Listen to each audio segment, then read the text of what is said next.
ఈరోజు జనరల్గా మనం తీర్థయాత్రలు చూస్తాం, జైత్ర యాత్రలు చూసాం, విజయయాత్రలు చూసాం, దండయాత్రలు చూసాం, ఓదార్పుల యాత్రలు కూడా చూసేసాం.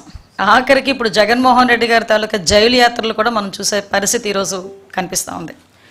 ఒక పక్క నుంచి గౌరవ ముఖ్యమంత్రి గారు చంద్రబాబు నాయుడు గారు క్షణం తీరిక లేకుండా రాష్ట్ర అభివృద్ధి గురించి అహర్నిశలు కష్టపడమే కాకుండా సింగపూర్ లాంటి దేశాలకు వెళ్ళి అక్కడి నుంచి పెట్టుబడులు రప్పించుకోవటానికి 4-5 రోజులు సుమారుగా 30-40 మీటింగులు కూడా ఏర్పాటు చేసుకొని ఆయన అహర్నిశలు శ్రమిస్తూ ఉంటే, ఈరోజు జగన్మోహన్ రెడ్డి కనీసం ప్రతిపక్ష హోదా లేకపోయినా ఒక ప్రతిపక్ష నాయకుడిగా ఉన్నప్పటికీ కూడా బాధ్యతారహితంగా ఈరోజు సబ్ జైలు చుట్టూ తిరగటం, ఖైదీల్ని పరామర్శించడం, హత్యలు చేసిన వాళ్ళని పరామర్శించటం, లేకపోతే ఈ గాంజా బ్యాచ్ని పరామర్శించటం, లేకపోతే పొగాకు రైతుల్ని మేము పరామర్శిస్తున్నానని చెప్పి పొగాకుని తొక్కి పారేయటం, మామిడి పళ్ళు రైతులను పరామర్శిస్తున్నానని చెప్పి వెళ్ళి ఆ మామిడి పళ్ళని కారులతో తొక్కించటం, ఇలాంటి సందర్భాలన్నీ చూస్తూ ఉంటే ఒక్కొక్కసారి జగన్మోహన్ రెడ్డి తాలూకా మానసిక పరిస్థితి గురించి కూడా ప్రజల్లో కూడా ఒక చర్చ జరగాలి అన్నదైతే వాస్తవంగా కనిపిస్తూ ఉంది. ఎందుకంటే ఇప్పుడు మనం చూసేసరికి సాధారణంగా అండి, పబ్లిక్లో ఎవరైనా మహిళల మీద నీచాతి నీచంగా మాట్లాడిన నేతలపై అతను ముఖ్యమంత్రిగా ఉండేటప్పుడు ఏ రోజు కూడా చర్యలు తీసుకోలేదు. పైగా అతను కూడా వెకిలిగా నవ్వే పరిస్థితులు కూడా కనిపించినాయి. సాక్షాత్తు అసెంబ్లీ సాక్షిగా నారా భువనమ్మని గురించి నోటికొచ్చినట్టు మాట్లాడినప్పుడు కానీ, ఇతర మహిళల గురించి నోటికొచ్చినప్పుడు మాట్లాడినప్పుడు కానీ ఎక్కడా కూడా ఇది ఎందుకు మాట్లాడారు అన్నది ఖండించపోవడం, పైగా వాడిని ప్రోత్సహించే పరిస్థితుల్లో ఆ రోజు ఉన్నాడు. ఈరోజు ప్రతిపక్షంలోకి వచ్చిన తర్వాత కూడా ఈరోజు కూడా అదే ధోరణి కొనసాగించడం అన్నది చూస్తూ ఉంటే నిజంగా చాలా బాధ అనిపిస్తూ ఉంది. దీంట్లో ఈ వైసీపీ పార్టీ వాళ్ళకి మహిళల మీద ఒక చులకన భావానికి ఇది ఒక నిదర్శనంగా మనం భావించే పరిస్థితులు అయితే కనిపిస్తున్నాయి.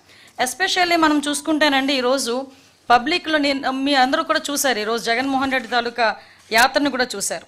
అంటే ఒక ప్రజాస్వామ్యంలో ఉన్నాడు, 5 సంవత్సరాలు ముఖ్యమంత్రి చేశాడు. అదేవిధంగా 5 సంవత్సరాలు ముఖ్యమంత్రి కాకుండా ఇంతకుముందు 20 సంవత్సరాల నుంచి రాజకీయాల్లో ఉన్నాడు. అటువంటి ఒక నాయకుడు వరుసకి చెల్లి అయ్యే ఒక మహిళ గురించి నీచాతి నీచంగా వ్యక్తిత్వ హననం చేసేటట్టుగా, కనీసం సమాజం హర్షించకుండా ఉండేటట్టుగా అలాంటి మాటలు మాట్లాడినప్పుడు అలాంటి వ్యక్తిని పరామర్శించడానికి జగన్మోహన్ రెడ్డి వెళ్ళాడు అంటేనే నిజంగా చాలా జుగుప్సాకరంగా ఉందండి. ఎందుకంటే మాట చెప్తున్నా అంటే నీకు ఆ నేత మీద నీకు ఒక టైప్ ఆఫ్ అభిమానం ఉండొచ్చు, లేదు మీ నేత అని చెప్పి ఒక అండదండలుగా ఉండాలి అని అనుకోవచ్చు. కానీ నువ్వు బయటకు వచ్చి ఎవరిని పరామర్శిస్తున్నావు అన్న సంగతి ప్రజలు కూడా గమనిస్తున్నారన్నది మినిమం కామన్ సెన్స్ లేకుండా ఈరోజు జగన్మోహన్ రెడ్డి బిహేవ్ చేయటం క్లియర్గా చూస్తానండి. ఒక్కసారి మనం అందరం కూడా చూసుకుంటే ప్రసన్న కుమార్ రెడ్డి ఈరోజు జగన్మోహన్ రెడ్డి పరామర్శించడానికి వచ్చిన నేతల్లో ప్రసన్న కుమార్ రెడ్డి ఇంటిని ఎలాగైతే ధ్వంసం చేశారని చూడటానికి వెళ్ళాను అన్నాడు. ప్రసన్న కుమార్ రెడ్డి ఇంటిని ధ్వంసం చేయడానికి గల కారణాలు, ధ్వంసం చేసిన వాళ్ళ మీద చర్యలు, పోలీస్ చర్యలు అవన్నీ కూడా మేము లాస్ట్ టైం వచ్చినప్పుడే మాట్లాడాం. ఎవరైతే ధ్వంసం చేశారో ఆ ధ్వంసం చేసిన వాళ్ళందరినీ మీద కూడా కేసులు ఫైల్ అయినాయి, వాళ్ళందరికీ కూడా నోటీసులు ఇచ్చున్నారు, వాళ్ళందరి మీద కూడా కేసులు నడుస్తున్నాయి. అది ఒక ఎత్తు. ఇంకొకటి ఏంటంటే ఇదే ప్రసన్న కుమార్ రెడ్డి మాటల్ని కోర్టులు సైతం ఆ రోజు తప్పుపట్టిన పరిస్థితి. కోర్టులో కూడా ప్రత్యేకంగా ఇలాంటి మాటలు మాట్లాడకూడదు అని చెప్పిన సందర్భాన్ని కూడా ఈరోజు మీకు తెలియజెప్తున్నా. ఎందుకంటే నేను చాలా సందర్భాల్లో చెప్పానండి, గౌరవ ముఖ్యమంత్రి గారు కూడా చాలా సందర్భాల్లో చెప్తుంటారు, ఒక రాజకీయ పార్టీలో ఉండి ఒక రాజకీయ నాయకుడిగా, ఒక ఎమ్మెల్యేగా, ఒక మాజీ ఎమ్మెల్యేగా, ఒక మంత్రిగా, మాజీ మంత్రిగా ఎంతమంది ఉన్నా మనల్ని కొన్ని లక్షల మంది, కోట్ల మంది ఫాలో అవుతారు. మనం చేసే బిహేవియర్ కానీ, మనం మాట్లాడే మాట కానీ, మన బాడీ లాంగ్వేజ్ కానీ అవతల వాళ్ళకి ఒక ఇన్స్పైరబుల్గా ఉండాలి కానీ చీకొట్టే రకంగా ఉండకూడదు. మనల్ని చూసి మంచి నేర్చుకోవాలి కానీ మనల్ని చూసి చెడు నేర్చుకోకూడదు. మనల్ని చూసి ఒకరికి ఆదర్శంగా నిలబడాలి అని అనిపించుకోవాలి కానీ ఒకరిని చూసి ఇలా మాత్రం ఉండకూడదు అనిపించుకోకూడదు అనే సందర్భం చాలా సందర్భాల్లో చెప్తుంటారు. ఈరోజు ప్రసన్న కుమార్ రెడ్డి గారు కేవలం ఒక రాజకీయంగా ఆవిడని ఎదుర్కొనలేక, అక్కడ ప్రశాంతి రెడ్డి గారిని ఎదుర్కోలేక ఆవిడకి వరుసకి చెల్లి అవుతుందండి. ఆవిడ మామూలు బయట వాళ్ళు మాట్లాడమే తప్పు, అటువంటిది చెల్లి అన్న పదానికి చాలా విలువిచ్చే ఈ భారతీయ సంప్రదాయంలో, ఎస్పెషల్లీ ఒక ఆడబిడ్డకి ఎంత గౌరవం ఇస్తారో ఆ భారతీయ సంప్రదాయంలో, దట్టు ఎక్కడైతే స్త్రీలను గౌరవింపబడతారో అక్కడ దేవతలు కొనియాడుతారు, తిరుగుతారు అని చెప్పే భారతీయ సంప్రదాయంలో ఒక మహిళ గురించి, దట్టు ఒక చెల్లి వరసయ్యే ఒక మహిళ గురించి నీచాతి నీచంగా ప్రసన్న కుమార్ రెడ్డి మాట్లాడిన మాటల్ని ఎవరైనా సమర్థిస్తారా? సమర్థించే పరిస్థితులు ఏదైనా ఉన్నాయా? అంటే ఈరోజు ప్రసన్న కుమార్ రెడ్డి ఇంటికి జగన్మోహన్ రెడ్డి వెళ్ళి పరామర్శించాడు అంటే ప్రసన్న కుమార్ రెడ్డి మాటల్ని జగన్మోహన్ రెడ్డి సమర్థిస్తున్నాడా?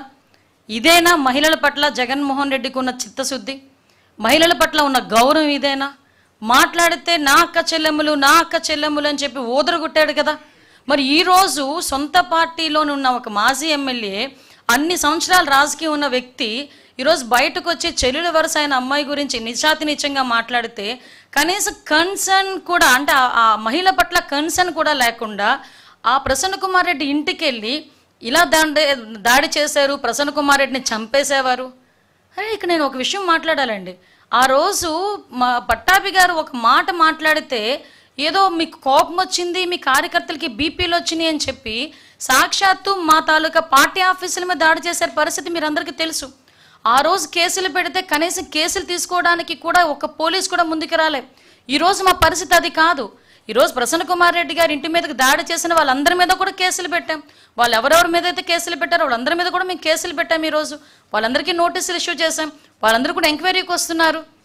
అంటే ఈరోజు ప్రజాస్వామ్యబద్ధంగా ఎవరికైనా అన్యాయం జరిగినా, పూర్వాపరాలు ఎలా ఉన్నా కూడా ప్రాథమిక విచారణ నిమిత్తం కేసులు పెట్టే బాధ్యత కూడా మేము తీసుకుంటున్నాం. ఈరోజు ప్రసన్న కుమార్ రెడ్డి గారి మాటల గురించి నాకు ఇక్కడే ఒకసారి అనిపిస్తుంటుందండి. జగన్మోహన్ రెడ్డి తనకి మానసిక స్థితి అని చెప్పి ఇందాక నేను అన్నాను ఒక మాట. ఆ మానసిక పరిస్థితి ఎలాంటిదంటే తల్లి గురించి చెల్లి గురించి కూడా నీచాతి నీచంగా మాట్లాడినా కూడా నోరు మెదపలే. నేను ఈ సందర్భంలో ఒక మహిళగా మాట్లాడుతున్నానండి. యాజ్ అ హోమ్ మినిస్టర్గా నేను మాట్లాడట్లే, నిజంగా ఒక బాధ కొద్దీ మాట్లాడుతున్నా. ప్రజలకు సేవ చేసుకోవాలి అనే మహిళలు రోడ్డు మీదకి వస్తే వాళ్ళకే రక్షణ లేకపోతే పరిస్థితి ఏంటి? ఈరోజు మేమందరం కూడా ప్రజాసేవ చేసుకోవాలని చెప్పి ఇంట్లోని భర్తల్ని పిల్లల్ని కూడా పక్కన పెట్టి రోడ్డు మీదకి వచ్చి మేము సేవ చేసుకునే పరిస్థితులు వస్తూ ఉంటే, ఇలాంటి ఆడవాళ్ళ మీద కూడా నోటికొచ్చినట్టు మాట్లాడే పరిస్థితులు కనిపిస్తూ ఉంటే, దానికి ఇటువంటి నాయకులు సమర్థిస్తూ ఉంటే ఈ సొసైటీ దేనికి వెళ్ళిపోతుంది? ఈరోజు ఒక్కసారి మనం కూడా ఆలోచన చేసుకోవాలి. ఇదే జగన్మోహన్ రెడ్డిని డైరెక్ట్ క్వశ్చన్ చేస్తున్నా.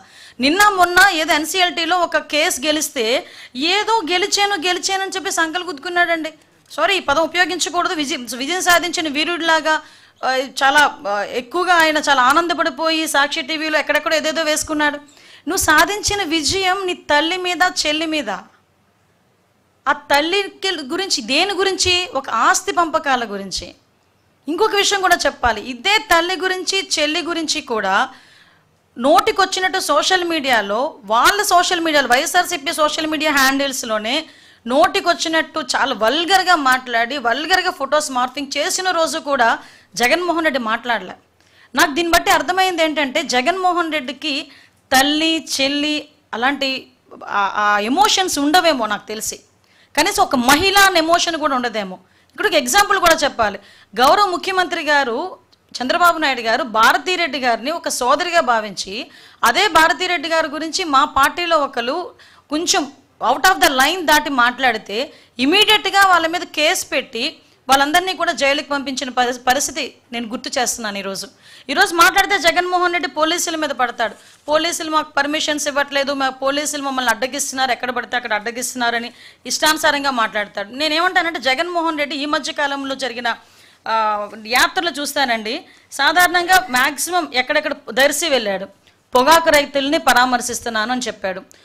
ఇది పరామర్శల బల ప్రదర్శన. First of all Jaganmohan Reddy మాకు సమాధానం చెప్పాల్సింది, పోలీస్ డిపార్ట్మెంట్కి కూడా ఇన్ఫర్మేషన్ ఇవ్వాల్సింది. నువ్వు పరామర్శకి వెళ్తున్నావా, బల ప్రదర్శనకి వెళ్తున్నావా, మీటింగ్ పెట్టుకుంటున్నావా? నువ్వు పరామర్శకి వెళ్తున్నావు, ఎస్ మీరు ఎంతమంది వస్తారో చెప్పండి, మేము దానికి తగ్గట్టుగా మేము సెక్యూరిటీ ఇస్తామని చెప్పి మా డిపార్ట్మెంట్ వాళ్ళు అడుగుతున్నారు. మేము ఇంతమందే వస్తున్నామని చెప్తున్నారు, కానీ మీరు తీసుకున్నది ఏంటి? బల ప్రదర్శన చేస్తున్నారు. ఒక చనిపోయిన వాడి ఇంటికి వెళ్ళినప్పుడు కూడా మీరు బల ప్రదర్శన చేస్తారు. ఒక రైతులను పరామర్శించడానికి వెళ్ళినప్పుడు మీరు బల ప్రదర్శన చేస్తారు. లేదు ఒక గాంజాయి బ్యాచ్ని పరామర్శించడానికి వెళ్ళినప్పుడు మీరు బల ప్రదర్శన చేస్తారు. లేదు ఒక సంవత్సరం తర్వాత చనిపోయిన వ్యక్తిని ఇంటికి వెళ్ళి పరామర్శించడానికి వెళ్ళినప్పుడు మీరు బల ప్రదర్శన చేస్తారు. కాదు, మేము మీటింగ్ పెడతామంటే చెప్పండి, మేము పర్మిషన్ ఇస్తాం, దానికి తగ్గ సెక్యూరిటీ వైజ్గా మేము పోలీస్ బందోబస్తు ఏర్పాటు చేస్తాం. మీరు పరామర్శకి వెళ్తున్నారంటే మేము ఎప్పుడు కూడా హౌస్ అరెస్ట్ చేయలేదే, మేము ఎప్పుడు కూడా నో అనలేదే. మీరు ఎంతమంది వస్తారు? మీరు ఒక పర్ఫార్మా ఇస్తున్నాం, మీరు ఎంతమంది వస్తారు, ఎక్కడికెక్కడ దిగుతారు, ఎక్కడ హెలిప్యాడ్ పెడుతున్నారు, ఎన్ని కిలోమీటర్లు మీరు వెళ్తున్నారు, ఇదంతా కూడా క్లియర్గా రాసి ఇవ్వండి. దీనికి తగ్గట్టుగా మేమందరం కూడా మేము మీకు ఏర్పాటు చేస్తామని చెప్పేసి బందోబస్తు ఏర్పాటు చేస్తామని డిపార్ట్మెంట్ వాళ్ళు చెప్తే, డిపార్ట్మెంట్ వాళ్ళకి చెప్పేది ఒకటి, వీళ్ళు చేసేది ఒకటి.